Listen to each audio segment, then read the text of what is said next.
18일 롱알랜드 나ssau 콜로세움에서 트럼프 랠리가 개최됩니다. 에릭 아담스 뉴욕시장의 사퇴 목소리가 커지고 있습니다. 리얼 아이디 전면 시행을 2년 더 늦추기로 했습니다. 트럼프 전 대통령을 암살 시도한 용의자가 골프장 인근을 12시간 이상 배회한 사실이 드러나 명백한 경호 실패라는 비판이 일고 있습니다. 이상은 TKC 뉴스데스크 오늘의 주요 소식입니다. 아름다운 제품에서부터 아름다운 사회를 만들기까지 키스는 뉴욕에서 시작하여 현재는 전 세계 12,000명의 직원들과 함께 끊임없이 도전하는 기업입니다. 사람을 생각하고 존중하는 기업. 키스는 한인들이 사회의 주인공이 될 수 있도록 든든한 버팀목이 되겠습니다. 글로벌 뷰티 기업 키스. 뉴뱅크와 함께 꿈의 집을 마련하세요. 빠른 승인, 맞춤형 서비스, 전문가 상담, 지역 전문성, 경쟁력 있는 이자율. 뉴뱅크가 주택 소유를 쉽고 간단하게 모든 단계에서 도움을 드립니다. 지금 바로 가까운 뉴뱅크 지점을 방문해서 홈모기지 대출 상품에 대해 문의하세요. 뉴뱅크 제공입니다. 시청자 여러분 안녕하십니까? 9월 17일 화요일 TKC 뉴스데스크 첫 소식입니다. 트럼프 전 대통령의 랠리가 18일 롱알랜드 나ssau 콜로세움에서 예정된 가운데 경찰의 철저한 보안 강화로 교통체증이 심각할 전망입니다. 랠리는 18일 저녁 7시부터 시작이며 오후 3시부터 출입이 시작될 예정입니다. 이번 행사는 비밀 경호국이 총괄을 맡고 있으며 나ssau 카운티 경찰국은 연방과 주 경찰과 협조해 보안 유지를 철저히 할 것이라고 밝혔습니다. 패트릭 라이더 나ssau 카운티 경찰국장은 콜로세움 행사장은 전날 저녁 폐쇄되어 절대적으로 안전할 것이라고 강조했습니다. 브루스 블레이크맨 나ssau 카운티장은 16일 열린 기자회견에서 트럼프 전 대통령과 그의 일행뿐만 아니라 모든 나ssau 카운티 주민들을 안전하게 지켜줄 것이라고 강조했습니다. 나ssau 카운티청은 랠리를 보기 위해선 일찍 도착해야 할 것이라며 랠리로 인해 유니온데일, 햄프스테이트, 이스트 메도우 지역은 심한 교통 정체가 예상된다고 덧붙였습니다. 아담스 뉴욕시장의 핵심 관료들이 줄줄이 사퇴함에 따라서 아담스 시장의 사퇴 압박이 커지고 있습니다. 자세한 소식 주현우 기자가 보도합니다. 티파니 카반스 의원은 아담스 시장의 사퇴를 촉구하고 나섰습니다. 카반스 의원은 아담스 시장을 둘러싼 스캔들로 인해서 너무 많은 혼란이 야기됐다며 아담스는 부패와 무능을 이끌고 있다고 말했습니다. 그러면서 아담스 관련 최소 15명이 조사받고 있다. 이는 그의 지도력 무능의 정점을 보여주는 것이라고 강도 높게 비판했습니다. 상원 의원 제시카 라모스와 에밀라 갤리거 시의원도 시정부의 신뢰를 회복할 때라며 아담스 시장의 사퇴를 촉구하고 나섰습니다. 갤리거 시의원은 에릭 아담스는 자신의 직무를 다하지 못하고 있다며 아담스 행정부는 심각한 스캔들에 휩싸여 있고 이것이 바로 무너진 행정부의 방증이라고 밝혔습니다. 한편 아담스 뉴욕시장은 지난 16일에 있은 기금 모금 행사에 불참했습니다. 이 행사는 브루클린 민주당이 주니어스 레스토랑에서 개최한 행사로 카말라 해리스 부통령과 미 의회 후보자 및 주 입법자들의 후원을 받아 열린 큰 행사였습니다. 가장 비싼 티켓은 $1,000에 달했습니다. 아담스 시장이 사퇴한다면 주머니 윌리엄스 뉴욕시 공의공호관이 그의 자리를 대신할 것으로 예상됩니다. 윌리엄스는 그것은 자신이 신경 쓰고 있는 부분이 아니지만 아담스를 둘러싼 조사는 진 빠진다고 밝힌 바 있습니다. 국토안보부 산하 교통안전청이 리얼 아이디법 전면 시행을 당초 예정한 2025년 5월에서 2년 더 연기하는 것을 제안했습니다. TSA가 12일 발표한 제안에 따르면 리얼 아이디법 시행은 당초 예정대로 2025년 5월 7일부터 시작이 되지만 2027년 5월 5일까지 2년간 단계적인 도입 과정을 거칠 것으로 보입니다. TSA에 따르면 올 1월 기준 미 전역에서 발급된 리얼 아이디 운전면허증은 전체 신분증의 56%에 그쳤습니다. 더 중요한 것은 국토안보부는 전체 신분증 가운데 약 70%만 오는 2025년 5월 7일까지 리얼 아이디법을 준수할 것으로 전망했습니다. 이에 따라 TSA는 각 주정부들에게 만반의 준비를 갖추기 위해 2년의 시간 연장을 제안한 것입니다. TSA는 내년 5월부터 공항이나 연방정부 관공서 출입 시 신분 증명을 위해 리얼 아이디 운전면허증이나 여권, 연방정부가 공인하는 대체 신분증 등이 요구되지만 2027년 5월 5일까지는 출입이 거부되지 않는다고 말했습니다. 그러나 단계적 시행 기간 동안 공항 등에서 리얼 아이디가 없는 승객의 경우 기존 신분증을 제시하면 출입은 가능하지만 리얼 아이디가 필요하다는 서면 경고를 받게 될 것으로 보입니다. TSA는 점진적 시행안은 아직 확정되지는 않았지만 3번 이상 경고를 받는 승객의 경우 출입이 금지되는 방안 등을 검토 중이라고 밝혔습니다. 트럼프 전 대통령 암살 시도 사건과 관련해 용의자가 골프장 인근을 12시간 이상 배회했던 것으로 드러나 또다시 경호 실패라는 비판이 일고 있습니다. 연방검찰은 16일 플로리다 남부 연방법원에서 제출한 트럼프 암살 시도 용의자 라이언 웨슬리 라우스에 대한 기소장에서 라우스의 휴대폰 위치 추적 결과 경호 요원에게 적발될 때까지 12시간 이상 이 골프장 인근을 배회했다고 밝혔습니다. 연방검찰은 용의자 라우스가 지난 7월 10일 페이스북에 공개한 전화번호를 추적한 결과 티모빌에 가입된 이 전화는 사건 당일인 15일 새벽 1시 59분부터 오후 1시 31분까지 약 11시간 30분 정도 골프장 인근에 있었던 것으로 드러났다고 설명했습니다. 연방검찰은 용의자가 15일 오후 1시 31분 경호 요원에게 발각돼 사격을 받자 나무덤불에서 나와 도난 차량 번호판을 단 닛산 SUV를 타고 95번 고속도로로 도주하다 오후 2시 14분 체포됐다고 말했습니다. 특히 사건 현장에서 2개의 가방과 조준경을 장착한 SKS 계열의 소총, 음식을 담은 플라스틱 봉지, 고성능 카메라 등이 발견됐으며 소총의 일련 번호를 고의로 지웠기 때문에 불법 무기 소지와 일련 번호 삭제 혐의로 우선 기소됐습니다. 이처럼 암살 시도 용의자가 12시간 정도 골프장 인근을 배회하며 암살 기회를 노렸고 도난 차량 번호판을 단 차량을 장시간 주차시켜 놓았음에도 경호당국이 이를 발견하지 못한 것은 명백한 경호 실패라는 비판이 쇄도하고 있습니다. 트럼프 전 대통령이 지난 7월 13일 유세중 피격당했을 때도 저격이 가능한 인근 건물 옥상을 통제하지 못했다는 비판에 따라 비밀 경호국 국장이 이에 책임을 지고 사퇴했었습니다.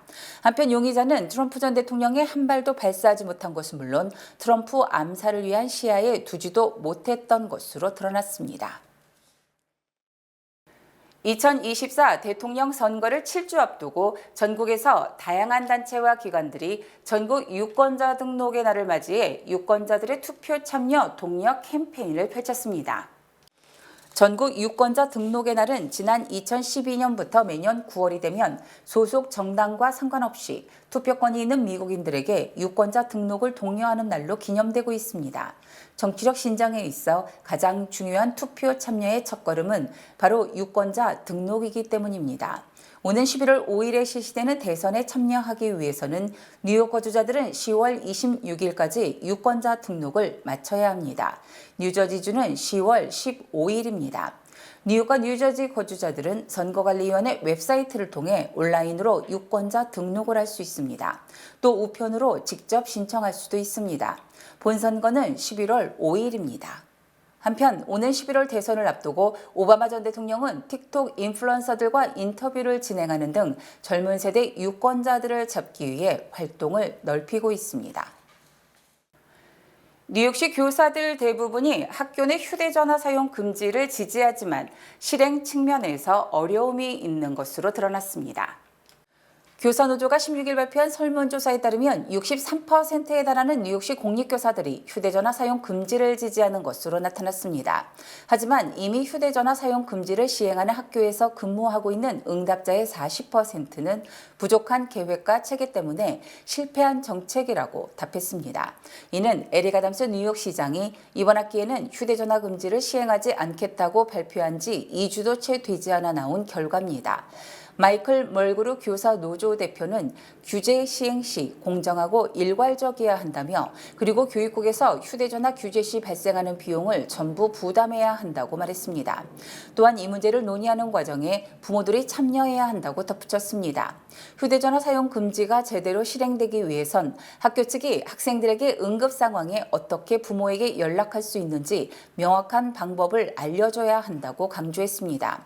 에릭 아담스 시장은 1,500 500개가 넘는 뉴욕시 학교에 통합 계획을 도입하는 것은 간단한 문제가 아니라는 판단에서 보류 결정을 내렸고 다음 학기에 시행할 계획이라고 밝힌 바 있습니다. 한편 로스앤젤레스와 올란도를 포함한 다른 주요 도시에선 휴대전화 사용 금지를 시행 중입니다. 캐시 호컬 주지사는 아이들을 휴대폰으로부터 해방시킬 때라며 정책 지지를 표명했습니다. 뉴욕시 경찰의 9.11 신고에 따른 긴급 출동이 수십 년 전보다 훨씬 오래 걸리는 것으로 조사됐습니다.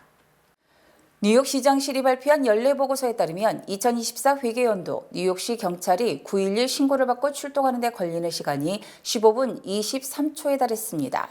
이는 지난해 7월 1일부터 올해 6월 30일까지의 경찰 출동 시간을 분석한 것으로 지난 2023 회계연도보다는 1분 가까이 늦어진 것이며 4년 전보다는 무려 5분이나 더 걸리는 것입니다.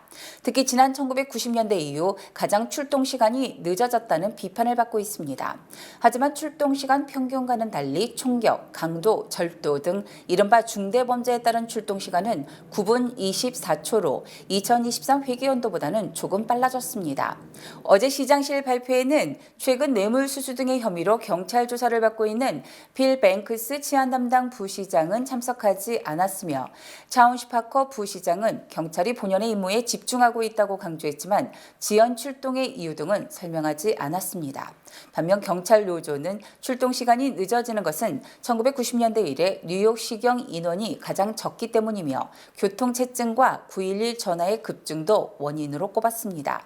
이에 대해 링컨 레슬러 뉴욕시 의원은 아담스 시장 취임 이후 팬데믹 이전보다 강력범죄가 30% 이상 급증하는 등 뉴욕시 치안이 점점 악화되고 있다고 우려했습니다. 하지만 뉴욕시 경찰에 대한 2024 회계연도 추가 근무수당 지급액은 10억 달러를 넘으면서 사상 최대를 기록한 것으로 드러났습니다.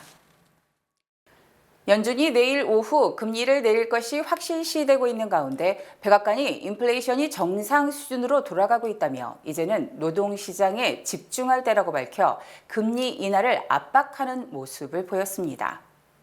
레이얼 브레이너드 백악관 국가경제위원장은 어제 미국 외교협회 대담에서 지금 미국은 중요한 전환점에 와 있다며 인플레이션이 정상 수준으로 돌아가고 있다고 강조했습니다. 브레이너드 위원장의 이 같은 발언은 지난달 소비자 물가 상승폭이 2.5%에 그쳤고 생산자 물가지수 역시 안정세를 되찾은 데 따른 판단으로 풀이됩니다.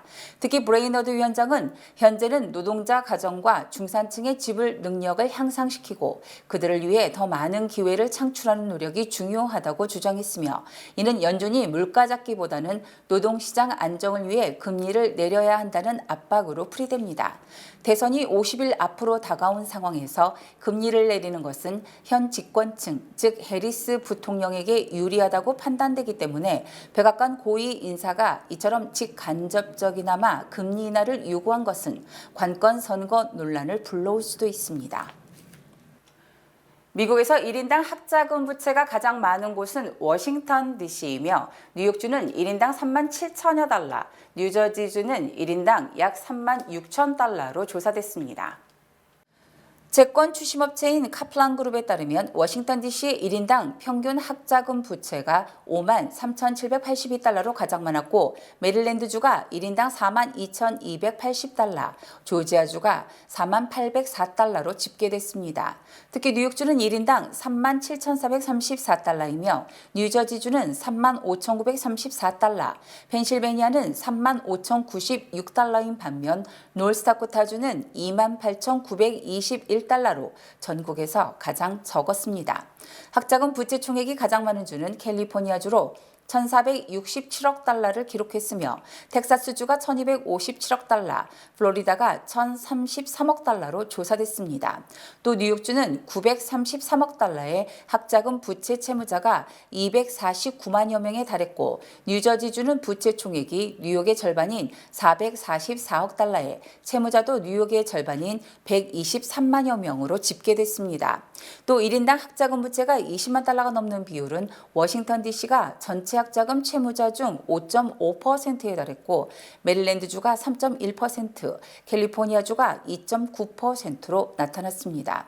전국적으로 학자금 부채가 있는 사람의 나이는 35세 이상이 절반가량을 차지하는 것으로 나타나 대학 졸업 10년이 지나도 빚을 다 갚지 못하고 있는 것으로 나타났습니다.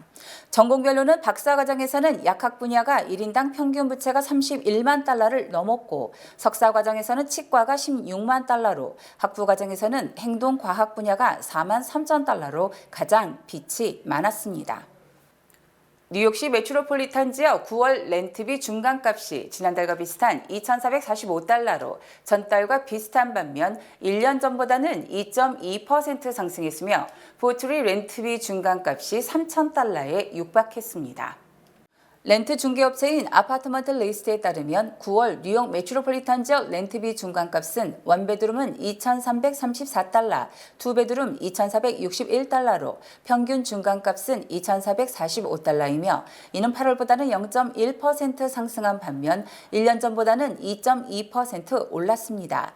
이는 9월 미 전역 렌트비 중간값이 1년 전보다 0.7 내렸고 뉴욕주 전체도 역시 1년 전보다 0.8% 인하된 것을 감안하면 뉴욕 메트로폴리탄 지역만 강세를 보인 것입니다. 뉴욕시 렌트비 중간값 2,445달러는 전국 100대 대도시 중 8번째로 비싼 것이며 전국 평균 중간값 1,412달러보다 1,033달러, 약 1.73배 비싼 것입니다. 특히 뉴욕 메트로폴리탄 지역 12개 도시 중 투베드룸 렌트비 중간값이 가장 비싼 곳은 호보큰으로 4,094달러에 달했고 뉴저지 포트리가 2,538달러, 웨체스터 카운티의 와이플레인이 2,508달러로 뉴욕시보다도 비쌌습니다. 100대 대도시 중 뉴욕시와 비슷한 곳은 2,469달러로 집계된 캘리포니아주 산타 클라리타, 2,387달러인 뉴저지의 저지시리 등입니다.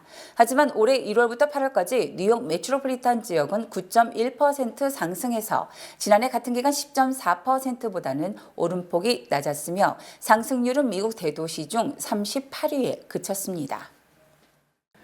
세계 최대 전자상거래업체 아마존이 코로나19 팬데믹 기간부터 이어져 온 재택근무를 완전히 없애기로 했습니다. 아마존 앤디 제시 최고 경영자는 16일 전체 직원들에게 보낸 메모에서 주 5일 사무실 출근을 독려하며 내년 1월 2일부터 새로운 정책을 준수해야 한다고 밝혔습니다. 이어 특별한 사정이 없거나 경영진급 간부로부터 예외를 인정받지 않는 한 주 5일 사무실에 출근해야 한다고 말했습니다. 아마존은 코로나19 사태 기간 직원들에게 재택근무를 허용했습니다. 그러다 지난해 5월부터 최소 주 3일 이상 출근 방침을 세웠습니다. 이에 대부분 직원은 일주일에 3일은 출근하고 2일은 재택근무를 해오고 있습니다. 제시 CEO는 사무실에서 함께 일하면 직원들 간의 협업과 브레인스토밍, 발명이 더 간단하고 효과적이며 서로 가르치고 배우는 것이 더 원활하고 팀 간에 서로 더 잘 연결되는 경향이 있다고 설명했습니다. 아시아나항공 미주 지역본부가 한국 방문 여행객들을 대상으로 Fly to Korea with 아시아나에어 이벤트를 할인된 특가로 제공한다고 밝혔습니다. 티켓 구매는 오는 9월 16일부터 10월 7일까지이며 탑승 기간은 오는 11월 30일까지입니다. 이번 프로모션에서 북미 뉴욕을 비롯해 17개 주요 도시에서 한국으로 출발하는 항공권을 할인된 특가로 제공합니다. 또한 아시아나항공은 미주 노선 증편 계획도 밝혔습니다. 오는 10월 28일부터 샌프란시스코와 인천 주간 운항편에 월수금을 증편해 주에 10회를 운행할 계획입니다. 뉴욕 노선은 하루 2회 운행하고 있습니다. 이번 이벤트에 대한 더 자세한 내용은 아시아나항공 미주 홈페이지를 통해 확인할 수 있습니다. 미주 최대 한인은행에서 이제 아시아계를 대표하는 은행으로 도약하는 희망을 설계하는 전문가들의 은행 Bankers, Experts, Neighbors 뱅크 오브 호프가 지원합니다. 주요 단신 전해드립니다. 지난 14일 오후 6시쯤 조지아주 아틀란타 한인 밀집 지역 둘레스의 한 주택에서 33세 한인 남성 이모 씨가 불을 지르고 경찰과 대치하다 경찰에 체포됐습니다. 로버트 터커 신임 뉴욕시 소방국장이 중국 정보기관을 위해 일했던 혐의로 기소된 억만장자를 고객으로 둔 민간 보안회사에 근무한 사실이 드러나 중국과의 연계 의혹이 제기됐습니다. 서포 카운티 경찰이 이른바 길보비치 연쇄살인 사건과 관련해 2006년 피살된 것으로 추정이 되는 신원이 확인되지 않은 아시안 희생자 2명의 몽타주를 공개하고 신고를 당부했습니다. 퍼프데디라는 예명으로 유명한 힙합계 거물 숀 디디 콤스가 성매매, 공갈, 음모 등의 혐의로 17일 기소됐습니다. 필라델피아 한인회장을 역임하며 전 필라 평통 회장이었던 정미호 씨가 향년 73세로 별세했습니다. 연방상무부는 8월 소매 판매가 1년 반 만에 가장 큰 폭으로 증가한 전월에 이어서 0.1% 증가했다고 17일 발표했습니다. 삼성전자가 반도체 불황으로 일부 사업부의 해외 직원을 최대 30% 감원할 예정입니다. 삼성전자는 전체 직원이 26만 7,800명으로 이 중 절반 이상인 14만 7천 명이 해외에서 근무 중입니다. 보잉 노조가 4년간 임금을 25% 인상하는 노사 합의안에 노조원 95%가 반대하며 파업에 들어갔습니다. 보잉 노조의 이번 파업은 2008년 이후 16년 만입니다. 날씨 전해드립니다. 수요일인 내일은 대체로 흐린 가운데 비가 내리겠습니다. 내일 낮 최고 기온은 74도, 밤 최저 기온은 66도입니다. 해 뜨는 시각은 오전 6시 40분, 해 지는 시각은 오후 6시 58분입니다.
이상으로 9월 17일 화요일 TKC 뉴스데스크를 마칩니다. 시청해주신 여러분 고맙습니다.